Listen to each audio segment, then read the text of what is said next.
What's going on, New York Giant fans? Welcome back to another video. If you haven't already, hit that like button, comment, and subscribe to our post notifications so you know when a live stream pops for your drops. Appreciate y'all coming back. Obviously, it is draft month, so expect a couple more draft videos out. Maybe some grading the offseason, even though it wasn't a big offseason for the New York Giants. And they're in rebuild mode, so you can't expect these blockbuster moves to be made. Once again, sorry for the inactivity. College has been kicking in and all that stuff, and I've been doing some stuff with NYY News TV because baseball's coming up. Also, check out some of the past videos. I've been doing more of live streaming. Dead Red Podcast is on Thursdays. It's going to be on both Sox's channel and mine. We're trying to find out a time specifically because I know, obviously, flipping times on Thursdays is not necessarily the greatest in terms of content and mixing up the audience in terms of times. Boys and the Big Apples on Mondays now. Going back to Mondays, it's original day of the week. Gary Sheffield Jr. will be on this coming episode along with a Rays content creator, and we might have a special guest from the Giants community because he wants to come on and rant about the Yankees. We'll talk about that maybe another time. We'll see what happens with that, but please like, comment, subscribe, do all the good stuff. I'm going to try to get as many videos out before the draft. I might be doing a live stream, might not be. It's got to be decided because I might be going to a draft party, I might be streaming from there, I don't know. But let's get into the subject matter of this video, and this one's important to me. I don't know that anyone has done like a video just ironing the options, stuff like that. Maybe they did, maybe they didn't. I don't know. This is my channel. I can't focus on anybody else.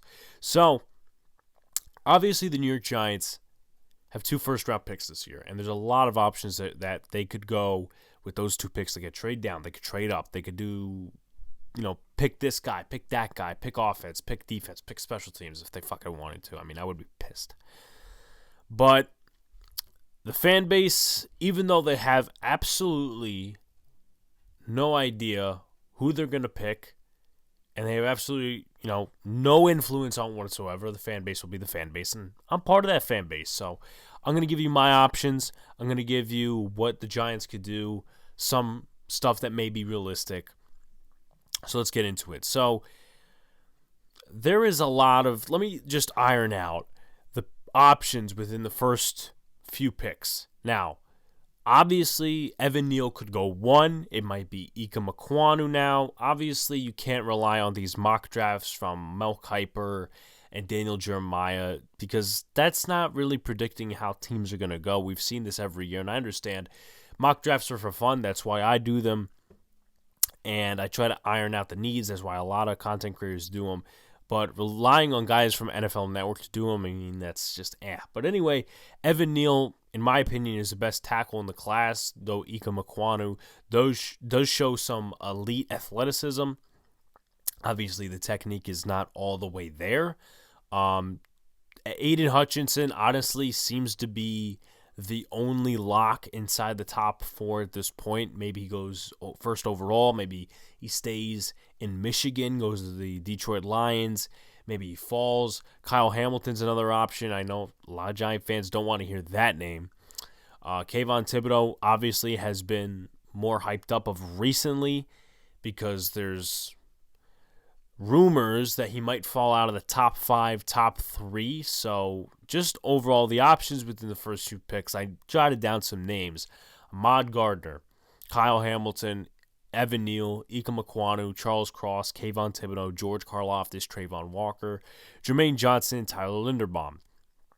So let's go into my preferences at 5. And we're going to talk about trade down opportunities because there definitely is going to be some. And Brian Dable did mention we have a lot of needs, so we're going to be taking BPA. And I don't disagree with that. As long as there's a need on the roster and it's not kicker or running back or wide receiver, I am totally okay. Same thing with quarterback. I would flip out. I mean, that's just a little preview for a little section I have at the end.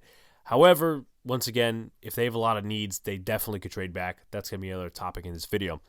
So my preference is at 5 and ways they could go at 5.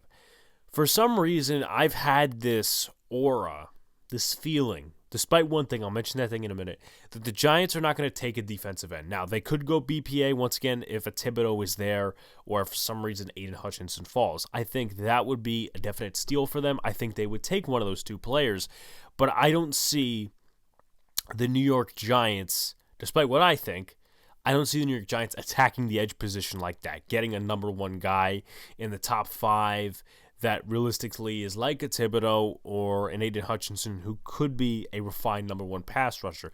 I don't think that's realistic in terms of what the New York Giants want. Now, they could fool us, but the way Don Martindale works is he doesn't really need that number one pass rusher. It's all scheming. It's all blitzing, covering on the back end, and that's why Ahmad Gardner falls probably more into the Giants' lap at 5 or 7 than Kayvon Thibodeau. In terms of an option, not necessarily, oh, well, this guy got picked here or Kayvon Thibodeau got picked at 4, now they have to go to Ahmad Gardner. I feel like he's very high on their list. And if you want my honest opinion, I'm going to always give you guys my honesty. And a couple of content creators feel this way. Maybe you guys do, maybe you guys don't, let me know. I don't really feel that there's a super need for corner at 5 or 7. Ahmad Gardner, terrific athlete, has not given up a touchdown, I think, in man coverage in his whole college career, or at least in the last 2-3 years of his college career at Cincinnati, I think he plays. Hopefully I'm right on that. But I don't see the need. I don't see why you have to attack that position with a first-round pick. That's just personally me. Adoree Jackson can play man coverage. I understand there's some injury issues there. Aaron Robinson, I like him. Darnay Holmes, you have some other guys you could re-sign for depth. I just feel that, however you feel in terms of these cornerbacks, and Jalen Petre obviously could be there in the 2nd, 3rd round, and some of these other cats, I just don't feel super comfortable taking a cornerback within the top 5, top 7, top 10. Now, obviously, that aura comes from Jerry Reese drafting Eli Apple and Prince Amukamara. That's a different story. I'm trying to leave that out of my mind as much as possible, and I understand, once again, Ahmad Gardner's a good athlete, he's a good football player, but I'm just going to give you the facts there. I don't think it's a super need, and there are other rounds of the draft. I think Joe Shane said that. He said, that there's other parts of the draft you could pick a player in. It's not just about the first round. It's not just about the second round. And Giants fans have said that as well.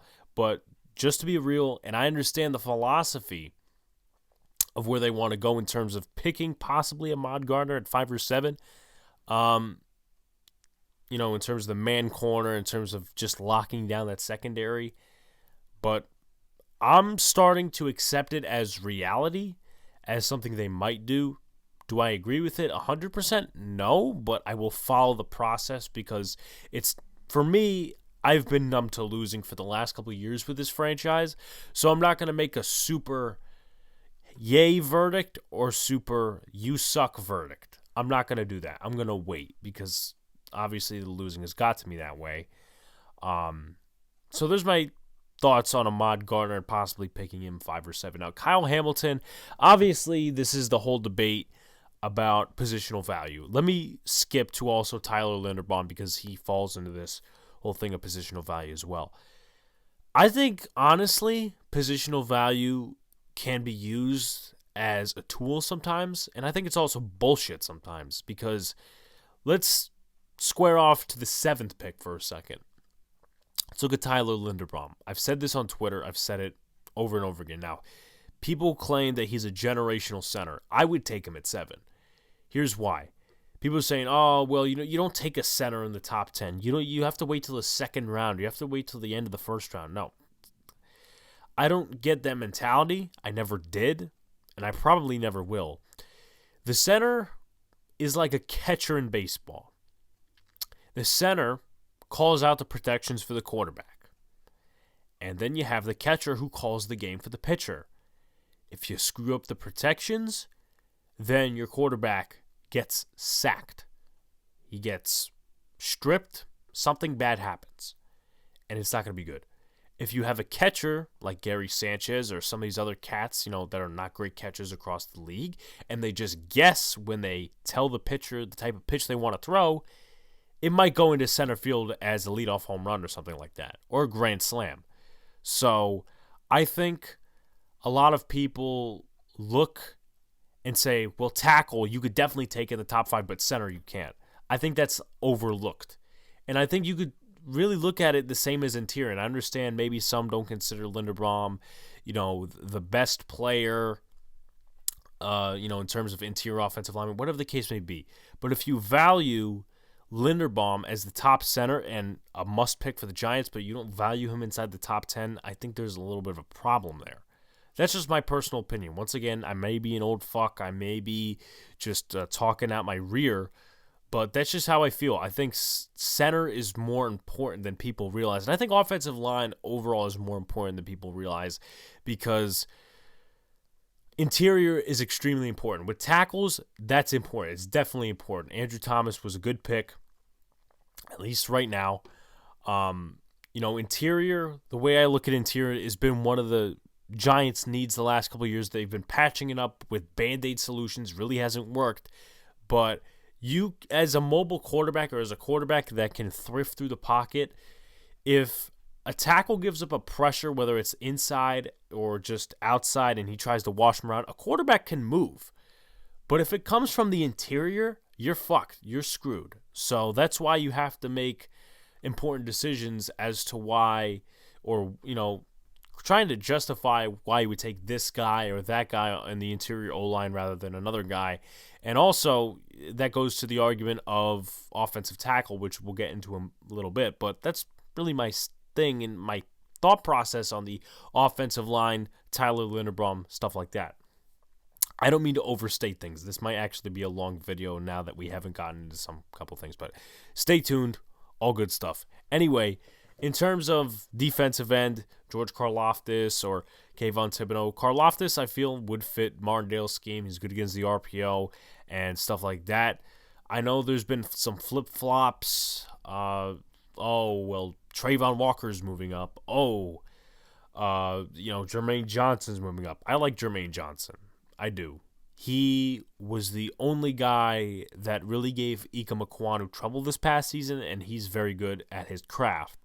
Some say that Karlaftis is, once again, good against the RPO, and that his hand technique is probably the best. But at the same time, with these people cheering on Trayvon Walker, I'm going to lay it down on the table right now. I have not watched any of his film or looked at scouting reports. But him moving into the top 5 just simply because of the NFL Combine is a bit bullshit to me. Wow, they did workouts. Some people could go out to somebody's pro day and say, hey, listen, he's a top 5 pick. We just saw him do workouts. And as many people say, it's the underwear Olympics for quarterbacks. And then what do you think it is for defensive ends? They don't have pads on, so I don't understand why, we're moving these guys into the top 10. We're moving these guys out of the top 10. Like for Kyle Hamilton, which I'll talk about in just a second here, he didn't necessarily run a straight line. He didn't look good at the combine. But A, he doesn't have pads on. B, there's a couple of things you could say, well, he's not going to use that in the game because he's a safety, whatever the case may be. But I don't see the reason that these guys fall and, rise because of the combine. I never bought that. I never will. Where the Senior Bowl, you could say, all right, well, this guy fell. This guy rose because he played good or he played bad against higher competition. So there's that. In terms of Kyle Hamilton, and maybe my Notre Dame bias comes into play here, but this guy can play all around. And I understand there's been guys, the past couple of years in drafts like Isaiah Simmons who they are advertised as a player that can play all around, but they only go to one position in the NFL. Like Isaiah Simmons right now is a linebacker. He's not a safety. He doesn't play corner. He doesn't do all this stuff. But I feel that Don Martindale could use him in the box. A couple other things. At 5, maybe not. At 7, yes. If we're going to get on the train that Ahmad Gardner should be, and I understand they're two different impact positions and they do two different things. But if we're going to get on the train of a DB, Ahmad Gardner, and understand, once again, two different athletes, two different things. If we're going to get on the train of Ahmad Gardner at 5 or 7, why not Kyle Hamilton? And let me say this as well. What makes you think... Now, I understand, obviously, you get out of the Adoree contract in the future, next year, the year after that, how many years he was signed for. But what makes you think he's going to be a cornerback in year one? In terms of cornerback one, not, quarterback. Oh, he's going to be a cornerback in year one. That's the whole blooper thing right there. But what makes you think he's going to be cornerback one in year one? We've seen falls from all these cornerbacks in the last couple of years. DeAndre Baker was a separate issue. Jeff Okudah. All these other guys, 0 touchdowns in college. They totally fall apart in the NFL. And obviously, I think with our staff, we're a little more functional than the Detroit Lions. But there's just a thought to throw out there. So, Kyle Hamilton, I wouldn't be totally mad at, honestly. If he comes out and is a good defensive player, I'm just not going to be mad overall. Now, in terms of the offensive tackle situation, let's look at it. Evan Neal, Ike Mekwonu, Charles Cross. That is how I view these tackles in this class. Me personally, I've seen film on all of them. Charles Cross, I probably like, once again, third, the least. But there's a far drop-off afterwards with Trevor Penning, Bernard Rahman, some of the other tackles that are second, third, fourth round guys. And it's going to be interesting to see how they look at this. Obviously, Bobby Johnson was working out with Charles Cross at his pro day, and there is a definite real chance that Evan Neal and Ike Mekwonu are off the board by the time the Giants pick, whether that's trading back or whether it's 5 or 7. Now, Evan Neal, I think he's the best tackle. Ike Mekwonu, some of the technique is not there, but at the same time, he has a very high ceiling. Charles Cross, I think, would be an average to above average tackle, not necessarily Pro Bowler year after year after year, which is honestly what you would want in a number 5 pick, a number 7 pick.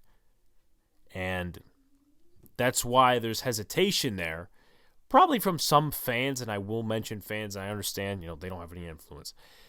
That's why there's some hesitation about taking Cross, because he doesn't provide the elite traits, and you really want to decide 5 or 7. But at the same time, if we're going to be real about this, we would probably prefer Charles Cross in terms of his athleticism and all the other positive traits over a backup tackle in Matt Gano starting the 2022 season. And let me say this before we go to trade down options and all that stuff. People have been criticizing the possibility of the Giants going 2 offensive linemen in the first round. It is nice that the New York Giants have got depth, veteran depth, and proven depth. Like Matt Gano was a good swing tackle for the Falcons for a couple of years. John Feliciano, former starter, can play center. That's probably his best position, and can play both guard spots. Jamil Douglas, center and guard. Max Garcia, center and guard. I like what they're doing in terms of that. Trust me. Getting guys that are versatile, can play center, guard. The Giants probably won't have an issue this coming season. Hopefully, I don't jinx anything. But they won't have a problem this coming season in terms of that. Honestly, I'm still scared shitless because of how bad the depth was last season that I wouldn't mind 2 alignment. We were complaining as Giant fans for years and years and years and years. Now, obviously, there's the possibility that we take above average O-lineman that's never a Pro Bowler and we miss out on a Pro Bowler, or whatever the case may be. I know there's always Michael Parsons, we could have got him, and there's the 2020 hindsight. But why not lock up 2 starters in your O-line? We were complaining for years of Dave Gettleman, and I'm bringing this up, and I'm not a guy that brings up Dave Gettleman a lot. I try not to, because that was the past regime, and there are some problems that leak from there. But he only put 1 first-round pick into an offensive lineman. How many years was it that Jerry Reese picked an offensive lineman that actually panned out for the New York Giants? Not very many. Andrew Thomas is one of the only ones. And that goes back years and years and years. So I understand people might want Sauce just to lock up that secondary because of what Martindale thinks is a good option. Once again, fans have no influence. But I just don't understand why we're against taking 2 first-round offensive linemen. And if they become starters, and they become good starters for the future, some people are going to look really stupid. I'm just going to say that because, once again, before we go into trade down options, I'm going to make this the final thing. We've been complaining for years. O-line, O-line, O-line, O-line, O-line, O-line. We're done with projects. We want first-round talent at offensive line. We only have one there right now. That's Andrew Thomas. And to think now it's a bad option, I don't care whether you trust this regime more, you trust this regime less. I still think it's on the table. And guess what? If you lock up 2 first-round offensive linemen, let's just throw a scenario out there. You have a Tyler Linderbaum, or you have him and Evan Neal. Some asshole's riding a motorcycle doing some fucking chainsaw shit. I can't even talk today. But let's just say you have Evan Neal and Tyler Linderbaum 5 and 7. That gives you the rest of the draft to take anything you want. DB, wide receiver, and I mentioned wide receiver before as a position I would flip out on if it was first round. Second round, third round, fourth round, fifth round, that's a position as wide receiver you could take in any round and it will work out. Same like running back, but you rather take it in the later rounds because running back is not a necessity in terms of being, you have to have an all-pro running back. No, this is not Barry Sanders. This is not any of those other guys. So, once again, I don't get what the freak out is about if we do end up taking 2 offensive linemen in the first round because we passed up on Sauce, we passed up on Karlaftis, or we passed up on whatever. I just say trust the process for right now, or at least see what they're going to do and wait. Let's talk about some trade back options, some trade down options. Now, here are some teams that could probably select a quarterback. One is questionable, obviously. Atlanta Falcons. Now, obviously, they traded Matt Ryan, and they signed Marcus Mariota. So many are thinking, hey, listen, they may try to use the third-round picks they got from the Colts and try to trade up in a big package. That's possible, but have you seen their wide receiver room lately? Chad Hansen, Frank Darby. I know 2 names out of the 5 they have. So maybe they try to sneak up into the first round, but I know Marcus Mariota was signed. That prompts the Malik Willis and all this other crap. But don't sleep on them taking a wide receiver. I think it's very possible. Carolina Panthers, I know there's been some talk that they're going to work out Kenny Pickett, Malik Willis, and I think Sam Howell's the third quarterback. Also, Daniel Jeremiah, the old, trusty Daniel Jeremiah of NFL Network, said that they're taking an offensive lineman. They're not going to pass on one. And their offensive line was pretty bad last year. They had allowed the 5th most sacks in the NFL. That's a fact. So they could take Cross. They could move up. Maybe they move up one spot, kind of like the 49ers did with the Bears a couple of years ago. I think that was the situation, or whatever it was. The Bears moved up for Trubisky. The 49ers, I think, moved up. I don't know what that situation was. I forget. But there was a team a couple of years ago that moved up 1 pick to get a quarterback. That could be the Panthers because they could be scared that the Giants could be receiving calls from the Falcons. The Seahawks could definitely take BPA, or they could take quarterback. I mean, it would be very hard to put your faith in Drew Lock, who honestly is he's not great. Obviously, Kyler Murray is probably the best quarterback out of that 2019 class. And I think teams should honestly learn by now. And I understand it was a blockbuster, the trade. They got a lot of pieces in return. Noah Fant, Shelby Harris, Drew Lock. But I just don't know when teams are going to learn to stop recycling other people's garbage. In the NFL, it's a very rare form of someone else. What's the saying? It's like I've had a long day, so give me a second here. Your trash could be someone else's treasure or whatever. That's a very rare thing in the NFL. Especially when the average career is 3 years. But anyway, Seahawks could be a team that trades up. I think they're at 9 right now, the former Broncos pick. The Saints could be, but I'm not banking on it. They could take Trevor Penning or Bernard Rahman. Terran Armstead obviously left to go to Miami, so they're going to need a left tackle. And knowing the Saints organization, they're probably going to take left tackle, and they like to prioritize that offensive line. They like to prioritize offense overall, and I think Jameis Winston could at least be competent. He could be competent if they have a left tackle. Yeah, and then the Steelers also, that would be a big drop-off, though. 5 or 7 to 20. You'd be asking for another first-round pick or 2 first-round picks maybe, but I don't think the Steelers are going to give up that much. They are looking for a new GM, though, so there's that. And Mitchell Trubisky is their quarterback. Dwayne Haskins is their backup along with Mason Rudolph, so I don't know. It's going to get pretty dicey over there. So some players that you could see if the Giants trade down that are possibly available. I'll name some. Kenyon Green, Bernard Rahman, Trevor Penning, Jordan Davis, Devin Lloyd, and Nakobe Dean. I have no problem with selecting linebacker. I've previewed some of the linebackers in this draft. I don't think they're bad.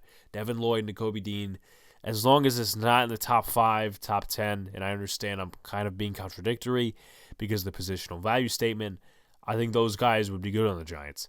Jordan Davis, would I, be like, hey, listen, we could have gotten a lineman? I would have insisted that. I would be a little weirded out, but Jordan Davis is probably the most athletic defensive lineman in this draft. He's 330, 340, and we don't know how long Leonard Williams and Dexter Lawrence are staying in. With Don Martindale's defense, I get we signed Justin Ellis, but he's not going to play a super big role. With the offensive line, Kenyon Green, let's just say they trade down to 20 or they trade down to the Saints or a team that's in the teens. I think Zion Johnson could definitely be in play there. I know his stock is slowly rising because not just playing guard but being versatile with center and obviously the combine. But I wouldn't be mad if they selected him in the teens. I wouldn't be mad if they selected him in the 20s. Kenyon Green, I wouldn't be mad at either. I think he's a solid old lineman. Would shore up the interior, probably play next to Andrew Thomas at left guard. And the thing with Linderbaum, going back to that, is, whether you have Zion Johnson slated to play center in the future or Linderbaum in that situation, you could do what they did with Weston Richburg and what other teams do with their guards is they slot them at guard. Slotting guard, like Tyler Linderbaum at guard or Zion Johnson at guard, and then move them to center when they feel ready and when they understand the protections at the NFL level, stuff like that. In terms of the offensive tackles, if they really traded down and they didn't get an offensive tackle in the top 5, top 10, I would be a little weirded out. I wouldn't be too trusty. Though it is right tackle, I'd probably prefer Penning over Rahman. To be honest with you, I don't mean to disrespect Rahman. I'm butchering his name probably.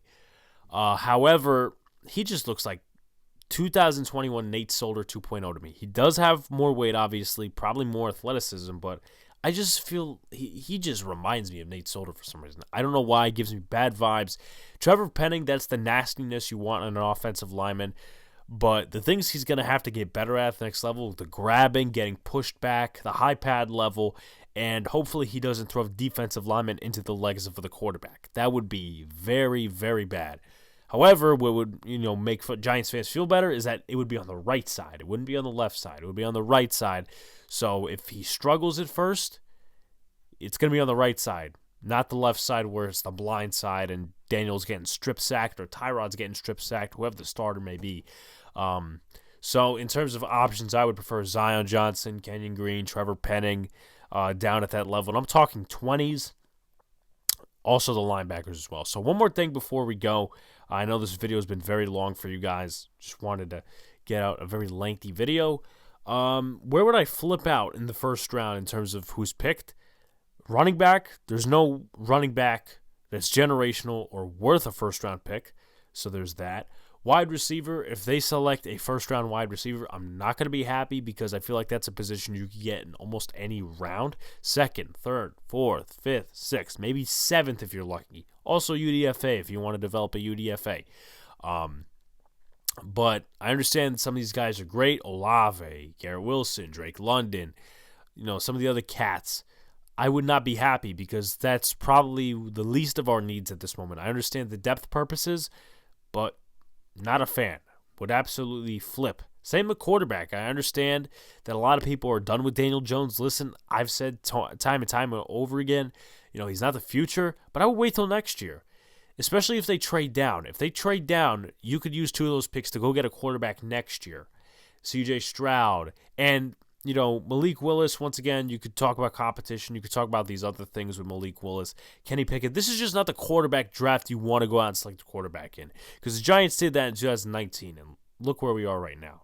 I'm going to root for Daniel Jones. I'm not going to say anything negative, but if somebody asks me, hey, listen, do you think of the future? He's the future. I'm going to go out and say, listen, I honestly don't, because of the situation he was put in and some of the intangibles he does not have for the NFL level. Anyway, please like, comment, and subscribe. Turn on post notifications so you know when a live stream pops for your jobs. Appreciate y'all coming back. Peace out. See you later. Stay cool. Watch out for more content. Thank you for supporting